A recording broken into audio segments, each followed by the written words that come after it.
Welcome to the Dungeon Master Academy, where we talk about everything D&D and how to enhance your games and make them a little bit more enjoyable for you, for the players, for everyone involved. So today we're on our series of challenging your party with, today it's Cultists and Diseased Rats. So let's get right down to it. Cultists. They're a pretty basic stat block. The only thing that's interesting about a cultist, to be completely transparent with you, is their dark devotion. Their dark devotion gives them advantages on saving throws of being charmed or frightened. So these are a really good 1/8 CR rating monster to throw at your characters if they like to use Charmed or Frightened. The games I've been playing, there hasn't been a whole lot of people that have used Charmed or Frightened. So therefore, it is difficult for me to justify sending Cultist. However, Cultists are one of those things that can be themed, and themed with some panache, to say the least. Imagine if those Cultists just attack, and they flood forward like a swarm of rats, with a fanaticism that is more than the average character. This can actually work rather well because their hit points are rather low. At a hit points of 9, a strong hit from a fighter, from a barbarian, and a paladin, and even a sneak attack from a rogue can drop a cultist. So even at level 1 and 2, the cultist can be brought down pretty quickly. Now, with that being said, the scimitar is their main attack, which has a +3 attack, and so they do about 4 hit points per.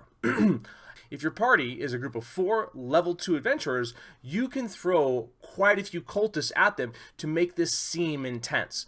Cultists are one of those few enemies that are basic humanoid, with a basic humanoid stat block with 9 hit points, 12 armor, 30 speed. Really, they are as basic as you possibly can get. But they're very difficult to crowd control without using physical crowd control, meaning charmed and frightened, right? So they're really good to use in swarms. The action economy can overwhelm the players in creating a very tense situation. Break! Stop! This is an edit after the fact.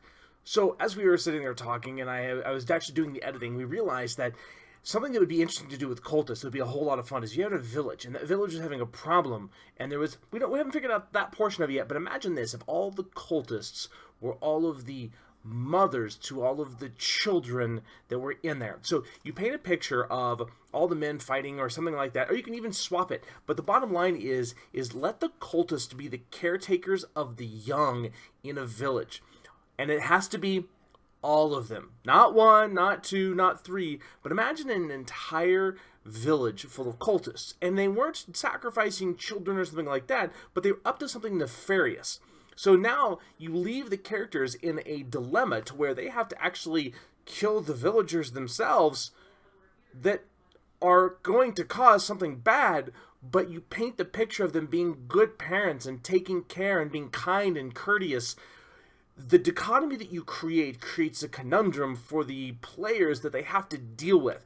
So we wanted to add this in there because that's something that would be interesting. At first it was mothers and females, but with all of the stereotypes being broken throughout D&D, let's just take it a step further and make it the parents and actually paint the cultists as good people, but yet what they're doing will bring upon irreparable harm upon the land. And so that dichotomy, that conflict can take cultists, and while the stat block is simple, allows you to have lots of cultists against the party and allows for a very intense role-playing opportunity and something of a moral dilemma. But that brings us to diseased giant rats. And at first I wanted to blend like I did with bandits and bloodhawks, an amazing encounter together with cultists and diseased rats. But realistically speaking, diseased rats on their own are a really interesting 1/8 CR creature because they bring more to the party depending on how depth you go into role-playing. If you just like a hack and slash dungeon crawl, diseased giant rats necessarily aren't the best, but they have something that's interesting in their bite attack. So their bite attack, now I'm going to read this off of here, okay, just so I don't get it wrong.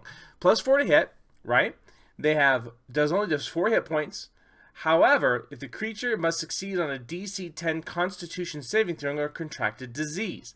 Until the disease is cured, a target can't regain hit points except by magical means, and the target's hit point maximum decreases by 3, 1d6, every 24 hours. If the target's hit points drop to 0 as a result of this disease, the target dies. The reason I like this, especially for level 2 characters, is because you don't get lesser restoration to remove diseases until level 3. So if the characters do contract the disease, then they're forced to actually go find a cure for the disease. Diseased giant rats are an amazing creature to actually bring into the party as an encounter at that right below level 3. Now, at level 1, diseased rats can be very dangerous because they have 2 abilities. Keen smell. So the rat has advantage on wisdom checks on any checks that rely on smell.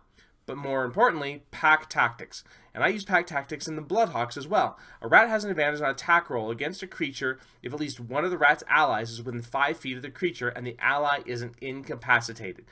So diseased rats are always going to attack in at least pairs.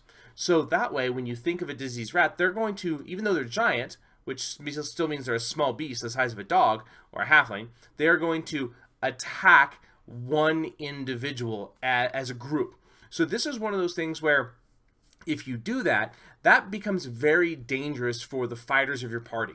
Yes, they can withstand the attacks, but every time they get attacked and they get hit, they have to make a DC 10 Constitution saving throw. And with pack tactics, if 3 rats attack 1 fighter, that is 6 attack rolls. 3 attacks, most likely you're going to get hit at that point. A good fighter with a DC of 16 or 17 still only need 12 or 13 to actually be hit. So keep that in mind with the diseased rats, is that if you're rolling 2 dice, you need to roll above a 13 or 14 to hit some of your most well-defended fighters. And then they have a decent chance of contracting the disease, which will do more damage to them. And then they have to worry about healing and curing their fighter. So I love diseased giant rats. Cultists are really more about flavor. Their stat block leaves nothing spectacular. They don't have any great abilities, but diseased giant rats are something that you could really use to give the party a push for their run for their money. Combining cultists and diseased rats together, that would be interesting. If you have any ideas about how to actually do that with a great flavor, I want to hear what you guys think about combining cultists and diseased giant rats together to challenge your party. Guys, thank you very much. Check out the links down below. We're just getting this channel rocking and rolling. This is our 2nd episode of this video, so we will see you next time.